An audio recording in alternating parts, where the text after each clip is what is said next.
Warning: his video contains details of real crime cases. Watch with caution. If you're a fan of true crime investigations and want to follow more stories like this, subscribe to the channel and turn on notifications so you don't miss any case.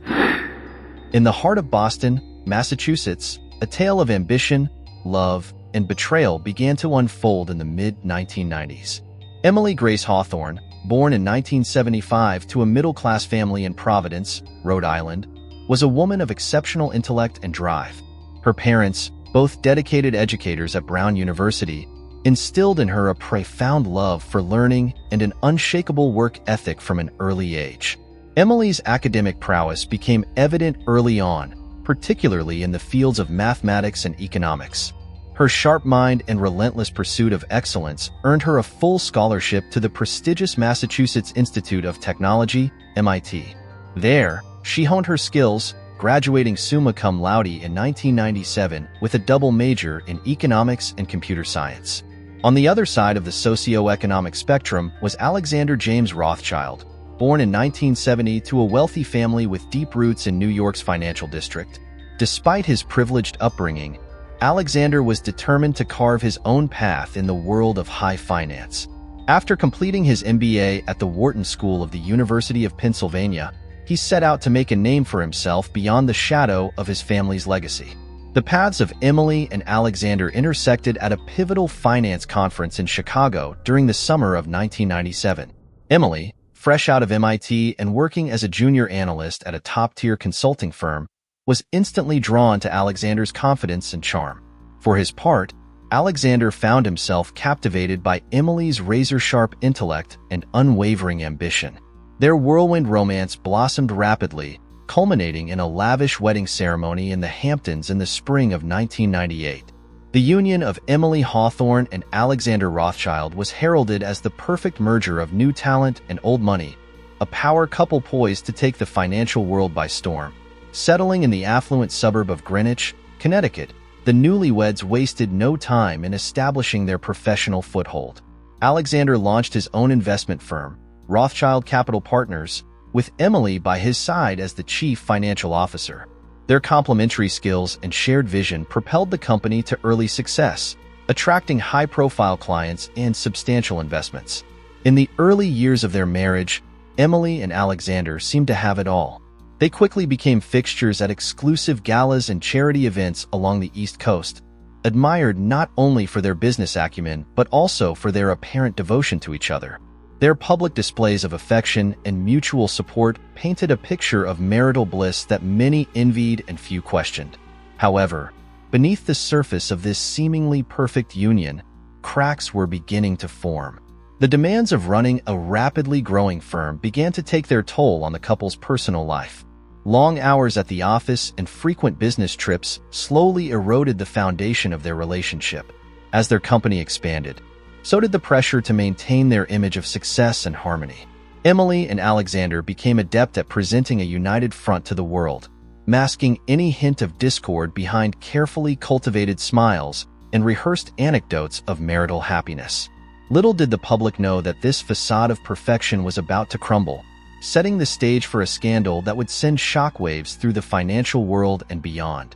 The story of Emily Grace Hawthorne and Alexander James Rothschild was far from over. In fact, the most dramatic chapters were yet to be written. As the new millennium dawned, the cracks in Emily and Alexander's relationship began to widen. By 2006, Emily's keen intuition, which had served her so well in the boardroom, began to pick up on subtle changes in her husband's behavior. Alexander's late nights at the office became more frequent, his excuses increasingly vague and repetitive. The affectionate gestures that once seemed so natural now felt calculated and cold. Emily, ever the analyst, started to observe her husband's habits more closely. She noticed small inconsistencies in his stories, unexplained charges on credit card statements, and a growing emotional distance that seemed at odds with their public image. Despite her growing suspicions, Emily maintained her composure, determined to gather more information before confronting Alexander. The confirmation of her worst fears came on a rainy April morning in 2007. Alexander had left for work in a hurry, forgetting his laptop at home. As Emily moved to put it away, A notification flashed across the screen. "Can't wait to see you tonight, my love." The sender was Olivia Sinclair, a prominent art dealer from San Francisco whom Alexander had met during a business trip to the West Coast. With trembling hands, Emily opened the email. Its contents left no room for doubt. This was not a fleeting indiscretion, but a deep, long-standing affair. The email contained intimate details of their relationship, plans for future rendezvous, and hints at a shared dream of a life together. In that moment, Emily felt the ground disappear beneath her feet, the carefully constructed reality of her marriage shattering around her. As the shock subsided, a cold anger took its place. Emily, who had prided herself on her rationality and control, now found herself consumed by thoughts of betrayal and revenge. She knew that confronting Alexander immediately would only lead to denials and half-truths. Instead, she decided to bide her time, gathering evidence and formulating a plan that would strike at the very heart of what Alexander valued most: his reputation and his wealth. Over the next few months, Emily maintained a facade of normalcy, playing the role of the devoted wife with Oscar-worthy precision. Meanwhile, she began to secretly document Alexander's comings and goings, intercepting communications between him and Olivia, and slowly building a case that would leave no doubt about the extent of his infidelity. More critically, Emily started to take a closer look at the financial operations of Rothschild Capital Partners. Her position as CFO gave her unprecedented access to the company's accounts, and she began to notice discrepancies that went beyond mere accounting errors. Alexander, it seemed, had been engaging in some creative bookkeeping, likely to fund his lavish lifestyle with Olivia. As summer turned to fall, Emily's plan began to take shape. She realized that to truly hurt Alexander, she would need to strike at both his personal life and his professional reputation. She began to quietly move small amounts of money to offshore accounts, laying the groundwork for her eventual escape. At the same time, she started to compile a dossier of Alexander's financial misdeeds, an insurance policy of sorts for when the time came to make her move. By the end of 2007, Emily had transformed from a trusting wife to a woman on a mission. The stage was set for a revenge plot that would shake the foundations of New York's financial elite and leave an indelible mark on both their lives. The question was no longer if Emily would act, but when and how devastating her retribution would be. As 2008 dawned, Emily Hawthorne Rothschild embarked on a meticulous and calculated journey of revenge. Her approach was surgical in its precision, leveraging her intimate knowledge of Rothschild Capital Partners' operations to orchestrate a scheme that would ultimately bring the firm and her husband to their knees. Emily's first move was to create a series of shell companies, ostensibly to streamline the firm's international operations. These entities, registered in tax havens like the Cayman Islands and Luxembourg, served as the perfect conduit for her covert financial maneuvers. Over the course of months, she began siphoning small amounts of money, never enough to raise immediate suspicion, into these offshore accounts.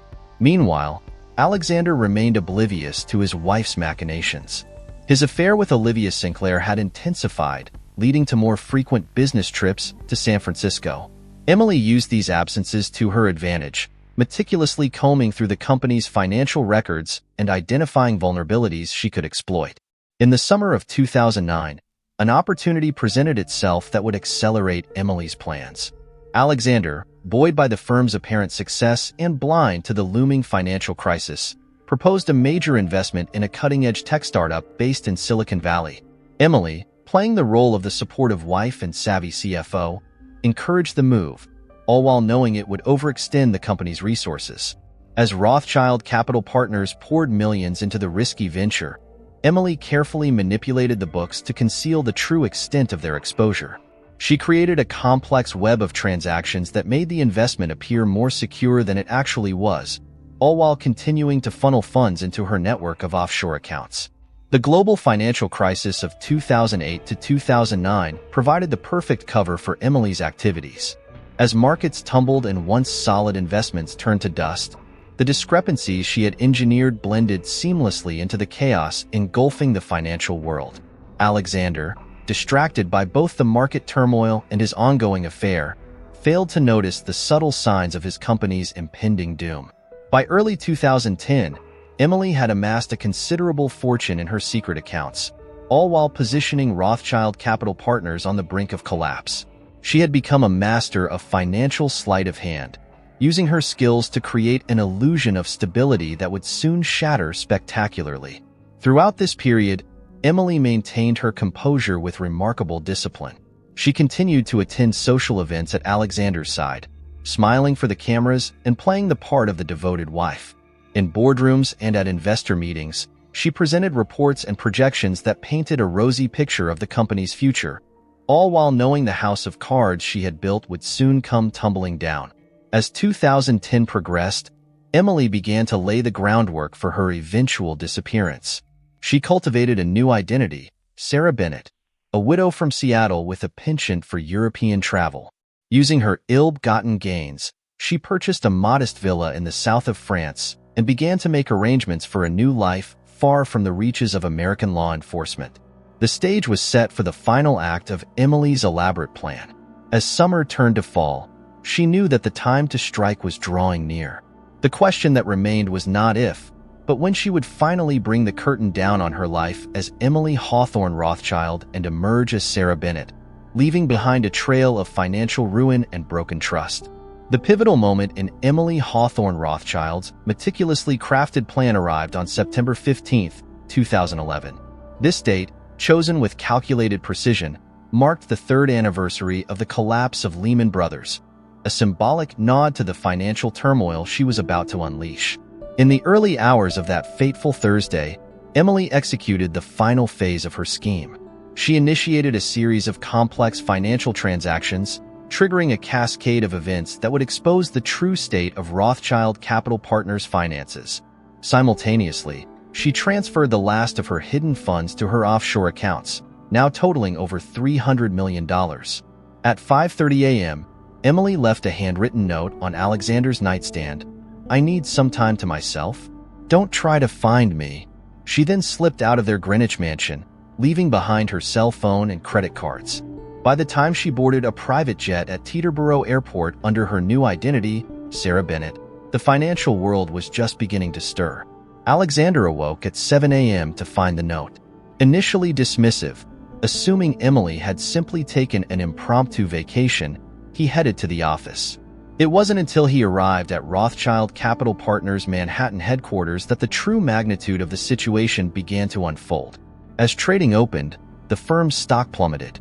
Reports of inconsistencies in their financial statements began to circulate on Wall Street. By midday, regulators from the SEC had arrived at the office, demanding access to the company's books. Alexander, caught completely off guard, struggled to make sense of the rapidly unraveling situation. Throughout the day, more damning evidence came to light. Investigative journalists, acting on anonymous tips, secretly provided by Emily months earlier, published exposés detailing years of financial mismanagement and potential fraud at Rothschild Capital Partners. The tech startup that had received millions in investment was revealed to be little more than a shell company. As panic set in among investors and clients, Alexander desperately tried to reach Emily, only to find her phone going straight to voicemail. It was then that he began to suspect that her disappearance might be connected to the chaos engulfing his company. By the closing bell, Rothschild Capital Partners stock had lost 75% of its value. Trading was halted, and the NYSE announced a formal investigation into the firm's practices. Alexander, shell-shocked and reeling, returned home to find FBI agents waiting to question him about the company's finances and Emily's whereabouts. As news of the scandal broke across national media, the story captivated the public. The tale of the missing CFO and the collapsing financial empire quickly became the talk of the nation. Speculation ran rampant. Was Emily a victim or a mastermind? Had she been silenced for threatening to expose the truth, or had she orchestrated the entire downfall? In the days that followed, the full extent of Emily's deception came to light. Forensic accountants uncovered the trail of diverted funds and falsified records. The realization that his wife had not only uncovered his infidelity but had systematically destroyed everything he had built left Alexander devastated.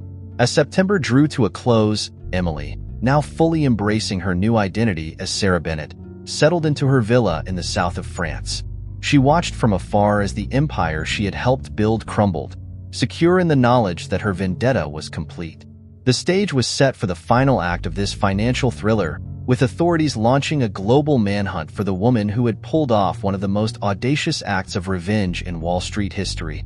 The aftermath of Emily Hawthorne Rothschild's disappearance and the collapse of Rothschild Capital Partners sent shockwaves through the financial world and beyond. As the dust began to settle, the full impact of her actions became apparent, leaving a trail of consequences that would reshape lives and institutions.